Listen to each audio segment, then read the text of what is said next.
Assalamualaikum warahmatullahi wabarakatuh.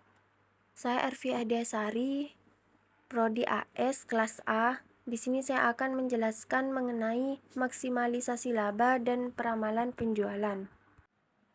Pertama, maksimalisasi laba adalah tujuan utama untuk bisnis yang mengacu pada proses memaksimalkan laba bersih atau keuntungan finansial perusahaan.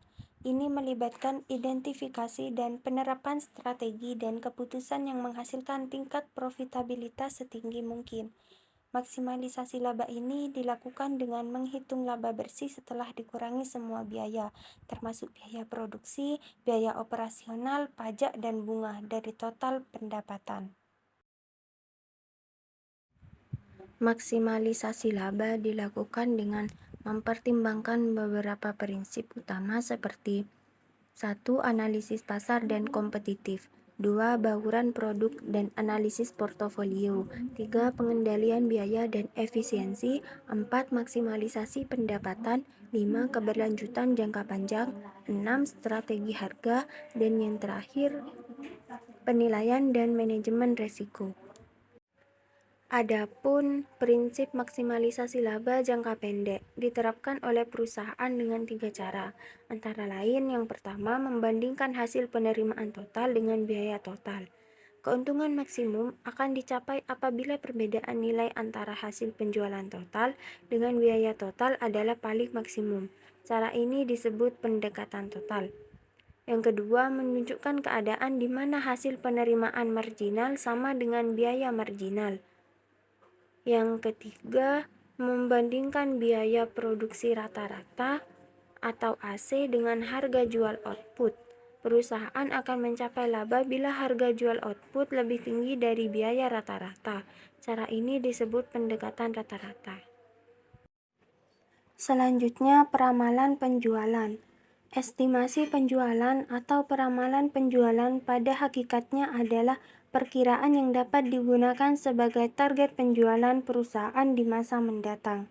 Menurut Hoffman 1975, dalam buku Forecasting Method for Management, peramalan penjualan adalah pendekatan terhadap pasar yang menempatkan penjualan dan pemasaran sebagai aktivitas proyek, yang terdiri dari 6 langkah, yaitu penelitian pasar, desain produk, penjualan, pembuatan produk yang akan dikirimkan, pengiriman produk, dan pelayanan berjalan. Fungsi dan faktor-faktor yang mempengaruhi peramalan penjualan.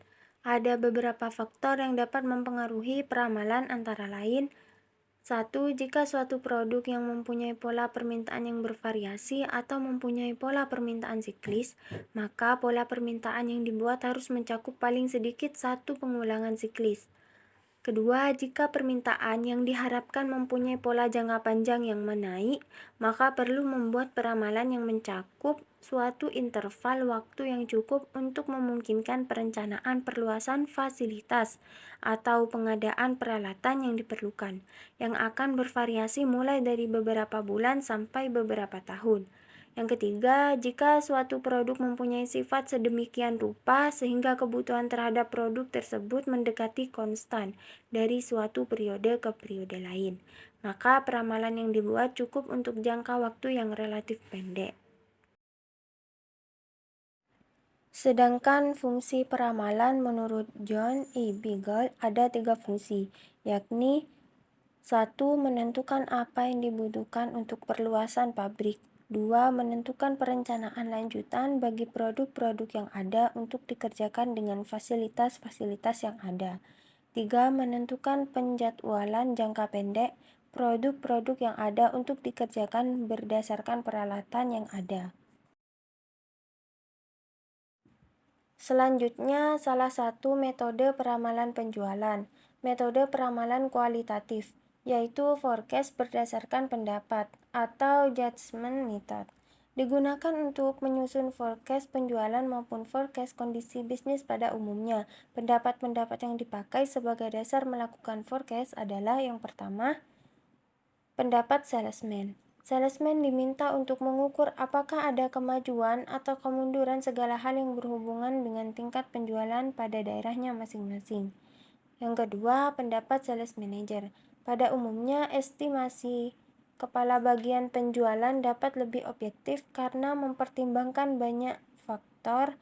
Ini juga disebabkan pendidikannya yang relatif lebih tinggi dan pengalamannya yang lebih luas di bidang penjualan. Yang ketiga, pendapat para ahli. Kadang-kadang estimasi yang dilakukan oleh para salesman dan sales manager ada pertentangannya, sehingga perusahaan perlu mempekerjakan para konsultan di dalam perusahaannya. Dan yang terakhir, survei konsumen. Dan jika pendapat dari ketiga bagian di atas itu sangat kurang, maka perusahaan perlu meminta pendapat dari konsumen dengan cara melakukan survei atau penelitian kepada konsumen. Baik, hanya itu yang bisa saya sampaikan. Sekian dari saya. Mohon maaf bila ada kekurangan. Wassalamualaikum warahmatullahi wabarakatuh.